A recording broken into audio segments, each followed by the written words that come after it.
วิธีการใช้งานก็ตามคู่มือเขามีเขียนไว้ว่าปุ่มแรกของรีโมทนะครับปุ่มสีแดงตรงนี้จะเป็น on off กดเปิดปิดได้เลยนะครับตามนี้นะกดเปิดกดปิดนะครับ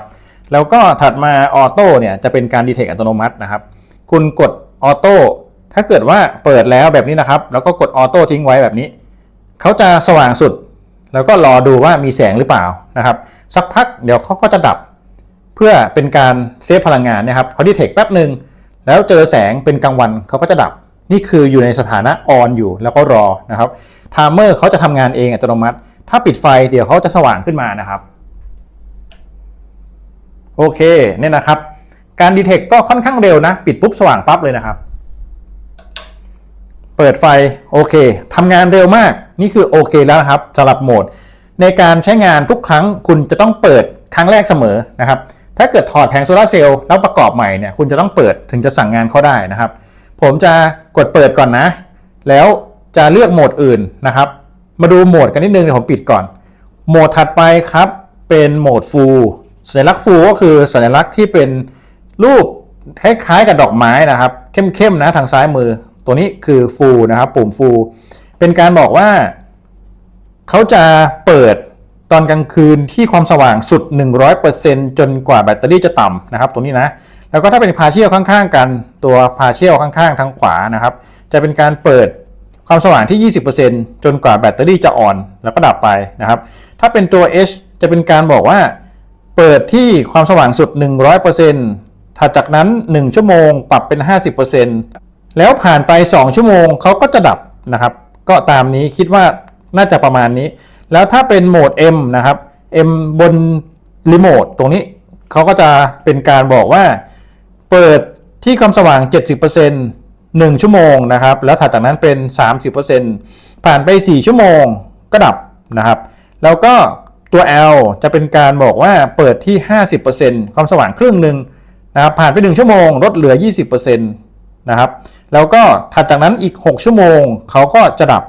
นะครับถัดมาดิมครับตัวดิมนี้ก็จะเป็นการเทิร์นออนที่เปิดที่ 40% ความสว่างนะครับผ่านไป 0.5 ชั่วโมงก็จะลดลงมาเป็น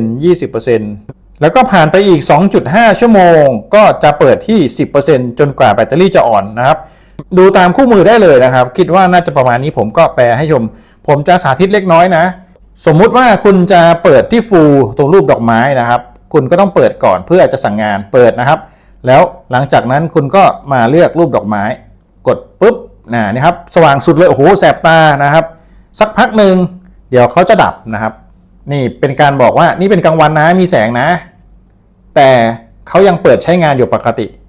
นะครับนี่คือการเปิดใช้งานแล้วเขาจะนับเวลาดีเทคแสงอัตโนมัตินะครับเดี๋ยวผมจะสมมุติว่าเป็นตอนกลางคืนนะ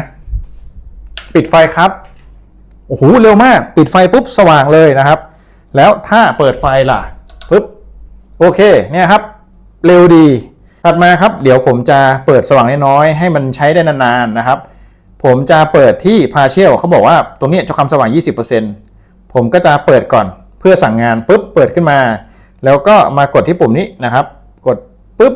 นี่คือ 20% ความสว่างนะครับขึ้นอยู่กับพื้นที่ของคุณถ้าพื้นที่กว้างก็เปิดความเข้มสูงแต่ถ้าพื้นที่เล็กๆก็เปิดความเข้มไม่สูงก็ถือว่าประหยัดแบตครับบางทีถ้าเกิดว่าแสงแดดน้อยอยู่ในพื้นที่มุมอับแสงไม่เยอะคุณก็เปิดที่ 20% มันก็จะประหยัดแล้วก็อยู่ได้ทั้งคืนนะครับอันนี้อยู่ที่เปอร์เซ็นต์ของแบตเตอรี่ว่าชาร์จได้เต็มวันหรือเปล่านะครับก็ประมาณนี้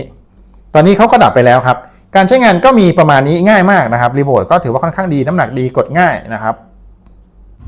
ผมก็ติดแผงโซลาร์เซลล์เอาไว้ตำแหน่งใกล้เคียงกับของเดิมนะครับบริเวณนี้รับแสงแดดได้ครึ่งวันตั้งแต่เที่ยงนะครับก็คิดว่าน่าจะชาร์จเต็ม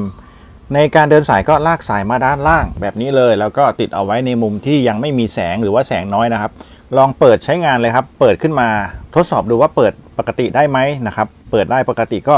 เราจะตั้งเวลาครับผมจะเปิดขึ้นมาก่อนแล้วก็ตั้งเวลาเป็นแบบออโต้นะให้เขาออโต้แสงสว่างออโต้ไปทั้งคืนนะครับมาดูกันว่าพอถึงตอนเช้าเนี่ยเขาจะยังสว่างอยู่หรือเปล่าหรือว่าถึงตอนรุ่งเช้าที่แสงมาเนี่ยเขาค่อยปิดหรือเปล่านะครับในการชาร์จตอนที่เริ่มชาร์จก็จะเป็นไฟแดงกับพริบแบบนี้นะครับเดี๋ยวถ้าเกิดเต็มเนี่ยเขาจะเปลี่ยนเป็นสีเขียว ก็ชาร์จไปเรื่อยๆครับไม่แน่ใจว่าวันนี้จะเต็มหรือเปล่าเนื่องจากว่าเลยครึ่งวันมาแล้วนะครับสังเกตดูนะครับแป๊บเดียวก็เต็มตอนนี้ก็ยังอยู่ที่ประมาณบ่าย2กว่าเองนะครับสังเกตดูแสงแดดยังแรงอยู่เลยนะตอนนี้แบตเตอรี่เต็มแล้วนะครับเดี๋ยวมาดูกันว่าพอตกเย็นเขาเปิดอัตโนมัติจะเป็นยังไงนะครับผมติดหลอดไฟไว้ตรงมุมขวาบนสังเกตดูวงกลมนะครับตรงนั้นจะมีแสงสาดลงมาด้านล่างสังเกตดูเงานะเงานี้จะไปทั้งคืนนะครับตอนนี้อยู่ที่เวลา4:47ยังสว่างอยู่นะรถเก็บขยะเข้ามาแล้วถอยหลังเข้าไปในหมู่บ้านนะครับรอไปเรื่อยๆนะครับเดี๋ยวรถเก็บขยะเขาจะเดินหน้ามานะครับกล้องผมอัดไว้ทั้งคืนนะเขาเก็บเป็นช็อตเอาไว้นะครับเดี๋ยวรอตอนที่รถขยะออกมาเนี่ยครับออกมาแล้วนะครับมีอีกช็อตหนึ่งตอนนี้เวลา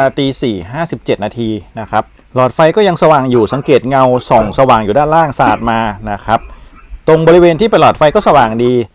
เกือบจะเช้าแล้วครับตอนนี้อยู่ที่ประมาณ5:38นาทีนะครับตรงนี้จะเห็นภาพชัดยังมีเงาอยู่นะครับเดี๋ยวสักพักหนึ่งพอสังเกตดีๆเงาจะหายไปก็คือไฟดับนะครับเนื่องจากว่าแสงสว่างค่อนข้างเยอะแล้วนะครับลองสังเกตดูชัดๆนะครับตอนนี้ไฟดับแล้วเป็นการดับอัตโนมัติเนื่องจากว่าเป็นกลางวันแล้วนะครับก็ยืนยันให้ครับว่าหลอดไฟโซลาร์เซลล์ฝัดไลท์ของฟิลิปรุ่นนี้ใช้งานได้ดีครับถึงแม้ว่าจะไม่ได้สว่างมากๆแต่ก็สว่างทั้งคืนนะครับสำหรับพื้นที่ที่ไม่เยอะหลอดไฟรุ่นนี้ก็เป็นตัวเลือกที่ดีครับราคาไม่แพงสามารถกดตามลิงก์ใต้คลิปเข้าไปได้หากท่านมีคำถามคอมเมนต์ไว้ได้เลยเดี๋ยวจะรีบทดสอบแล้วมาตอบให้นะครับสำหรับคลิปนี้ขอบคุณที่รับชมครับสวัสดีครับ